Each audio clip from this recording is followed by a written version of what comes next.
Assalamu alaikum, dear students, dear viewers, and dear listeners. I welcome you once again today. Topic that's nationalism in India, जो कि हम पिछले कुछ दिनों से पढ़ते आ रहे हैं कि हिस्ट्री हमने उठाई है. हिस्ट्री का जो यूनिट सेकंड है आपका, दैट्स नेशनलिज्म इन इंडिया, वही हम डिस्कस कर रहे हैं पिछले कुछ दिनों से. तो उसी को हम आगे ले जाने की कोशिश करेंगे आज. अगर हम देखें कि लास्ट टाइम भी आपको मैंने बोला कि नेशनलिज्म इन इंडिया, कौम परस्ती कैसे हिंदुस्तान में आ गई, कौम परस्ती कैसे हिंदुस्तान में आ गई. यूनिट का नाम यही है. मगर सबसे पहले अगर हम नेशनलिज्म की बात कर रहे हैं तो मैंने लास्ट टाइम भी आपको बोला था कि नेशनलिज्म सबसे पहले पता होना चाहिए कि नेशनलिज्म किससे हम बोलते हैं. ये मैंने आपको लास्ट टॉपिक में अच्छे से समझाया था कि नेशनलिज्म किससे हम बोलते हैं. थोड़ा सा मैं रिकैपिचुलेट करना चाहता हूं. मैंने आपको बार बार मैं कहता हूं कि मेरे यूट्यूब चैनल्स पे आप जाइए. अगर किसी को मिस हो गया है, कोई भी लेक्चर कोई मिस हुआ है जो ऑनलाइन में नहीं आ सका, तो मेरे ऑफलाइन जितने भी वीडियोस है वो मैंने डाले हैं. आप उनको सब्सक्राइब करके आप अपना देख लीजिए कि आपके जितने भी टॉपिक्स है मैंने उसमें डाले हैं. आपको इंशाल्लाह उसमें क्लियर वो हो जाएगा. मगर उस चीज को हासिल करने के लिए आपको यूट्यूब पे जाना पड़ेगा और मेरा नाम सर्च करके या आप सब्सक्राइब करके आपको वो सारे वीडियोस मिलेंगे. तो लास्ट टाइम मैंने बोला है अगर किसी को मिस भी हुआ है तो मेरा वो लास्ट वाला यूट्यूब चेक कर ले. तो थोड़ा सा मैं रिकैपिचुलेट यहाँ पे करना चाहता हूँ कि नेशनलिज्म किससे हम बोलते हैं. लास्ट टाइम भी मैंने बोला कि नेशनलिज्म ये एक ऐसा आइडिया है, ये एक ऐसा मूवमेंट है जो लोगों के अंदर प्रमोट करता है इंटरेस्ट, जो लोगों के अंदर प्रमोट करता है एक ऐसा इंटरेस्ट. कौन सा interest? Interest for gaining and maintaining, for gaining and maintaining the sovereignty of the country, or we can say self governance of the country, of our own homeland. ठीक है. तो लास्ट टाइम भी मैंने clear किया है कि ये एक ऐसा नेशनलिज्म हम उस को कहेंगे जो ये एक ऐसा आइडिया है, ये एक ऐसा मोमेंट है जो लोगों के अंदर एक इंटरेस्ट कैप्चर करता है. किस चीज के लिए? गैनिंग एंड मेंटेनिंग. गैनिंग एंड गेन करना और उस चीज को मेंटेन करना. किस चीज को गेन करना, किस चीज को मेंटेन करना? यहां पे यानी सोवरेनिटी को, सेल्फ गवर्नेंस को, उसको गेन करना और उसे मेंटेन करना.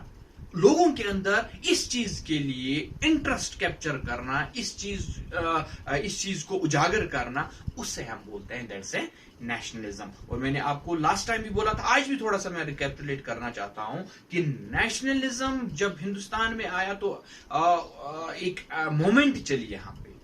क्योंकि लास्ट टाइम भी मैंने आपको बोला था कि बहुत सारे यहाँ पे लीडर्स ऐसे हैं जिन्होंने इसके ऊपर, नेशनलिज्म के ऊपर काम किया. फॉर एग्जाम्पल गांधी थे, रविंद्रनाथ टैगोर थे, बाल गंगाधर तिलक थे, राजा लालपत राय थे.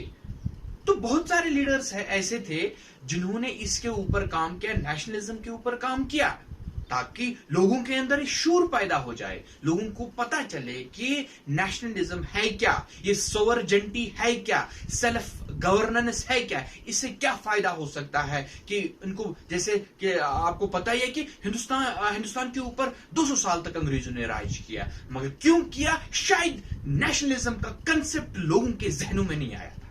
अगर 200 साल पहले अगर हम बात करेंगे, 10 साल, 20 साल, 30 साल जब अंग्रेजों ने यहां पे कैप्चर किया वो हुकूमत करने, अगर उसके फौरन बाद 10 साल, 20 साल, 30 साल के बाद या 40 साल के बाद भी लोगों के अंदर ये कंसेप्ट पैदा हुआ होता कि नेशनलिज्म का कंसेप्ट पैदा हुआ होता, तो शायद अंग्रेज लोग यहां पे 200 साल हुकूमत नहीं कर लेते. क्योंकि किसी चीज की कमी थी, किसी चीज का फुकदान था, किसी चीज की कमी थी. वो क्या चीज है? वो नेशनलिज्म है. और नेशनलिज्म जब वजूद में आया, नेशनलिज्म का आइडिया जब लोगों के अंदर जहनों में बैठ गया, जब नेशनलिज्म इस मोमेंट को चलाया गया, तब जाके लोगों को समझ आया कि नेशनलिज्म से क्या हो सकता है, कैसे हम इस ब्रिटिशर्स को यहां से निकाल सकते हैं। तब जाके हमें ये चीजों का एहसास हुआ, तब जाके लोगों के जहन बेदार हो गए और एक मोमेंट चलने लगी। फिर जब पहले ये स्ट्रगल चली, क्योंकि लोगों को तैयार करना था नेशनलिज्म के बारे में, उनको बोलना था कि हमारी सेल्फ गवर्नेंस होगी तो क्या हो सकता है, अगर देश हमारा, मुल्क हमारा है, लोग हमारे हैं, तो अंग्रेज लोग हमारे ऊपर क्यों हुकूमत करते हैं। इसको फैलाने के लिए, हर जहन तक पहुंचने के लिए, हर इंसान तक पहुंचने के लिए बहुत सारी सेक्रीफाइसेस लोगों ने किए, बहुत सारे सेक्रीफाइसेस हमारे लीडर्स ने किए हैं, ताकि ये बात लोगों के जहनों में उतर जाए और एक बहुत बड़े मोमेंट की शुरुआत हो जाए। और हुआ भी वैसा ही। मैंने कहा, जब तक ना नेशनलिज्म का कंसेप्ट लोगों के जहनों में आ जाता, तब तक ये चीज पॉसिबल नहीं थी। एक बार लोगों के अंदर ये बात चली गई कि नेशनलिज्म किससे बोलते हैं, तो नेशनलिज्म जो सेल्फ गवर्नेंस है, ये प्रमोट अगर हमने किया, ये आइडिया अगर लोगों के जहनों में बैठ गया, ये इस को हमने अच्छे से लोगों तक सब पहुंचा दिया और समझाया भी, तब जाके हम इसमें कामयाब हो सकते हैं। और हुआ भी, क्योंकि 200 साल तक हिंदुस्तान के लोगों के जहनों में ये बात किसी ने नहीं डाली, और जब डाली तब मोमेंट शुरू हो, और जब मोमेंट शुरू हो गई तो कुछ देर के बाद मोमेंट काफी देर तक चलती रही, स्ट्रगल्स चलते रहे, मोमेंट्स चलते रहे, मगर बिला आखिर इस नेशनलिज्म ने आहिस्ता आहिस्ता फिर रंग भरना शुरू कर दिया, और बिला आखिर लास्ट पे ब्रिटिशर्स को हिंदुस्तान छोड़ना पड़ा। मगर ये तभी मुमकिन हुआ जब नेशनलिज्म का कंसेप्ट लोगों को के जहनों में आ गया। ठीक है, तो इसी नेशनलिज्म को हम आगे ले जाते हैं। और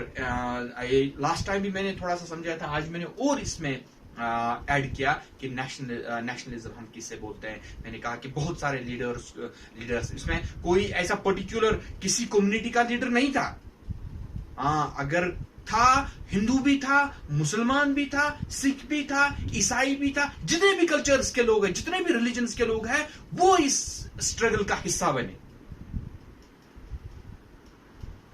हिंदुस्तान ने जब अंग्रेजों को यहां से निकाला, तो वो सिर्फ एक ही कम्युनिटी या एक ही रिलीजन के लोग नहीं थे।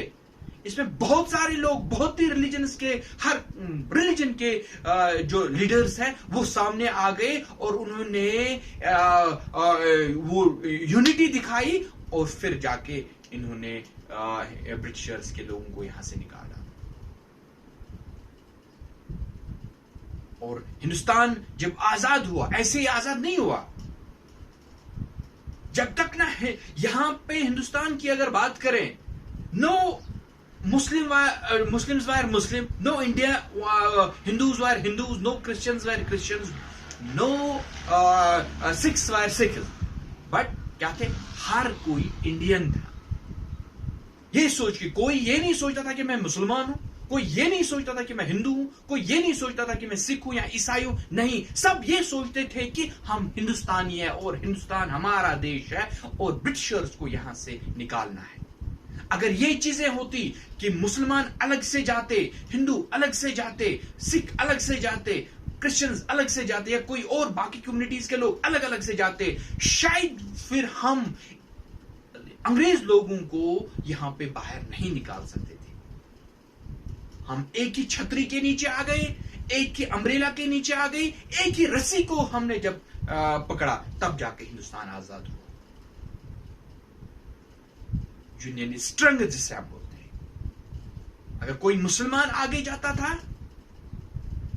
लीड करता था, तो जितने भी फॉलोअर्स थे वो सिर्फ मुसलमान नहीं होते थे, वो सिख भी होते थे, ईसाई भी होते थे, हिंदू भी होते थे, बाकी धर्मों के लोग भी होते थे। वो कभी इन्होंने ये नहीं सोचा कि एक मुसलमान लीड कर रहा आगे, हम इसके पीछे क्यों चले, या कोई हिंदू आगे लीड करता है तो बाकी रिलीजन्स के लोग इसको फॉलो क्यों करें, या कोई सिख आगे जाता है तो हम इसके को क्यों फॉलो करें।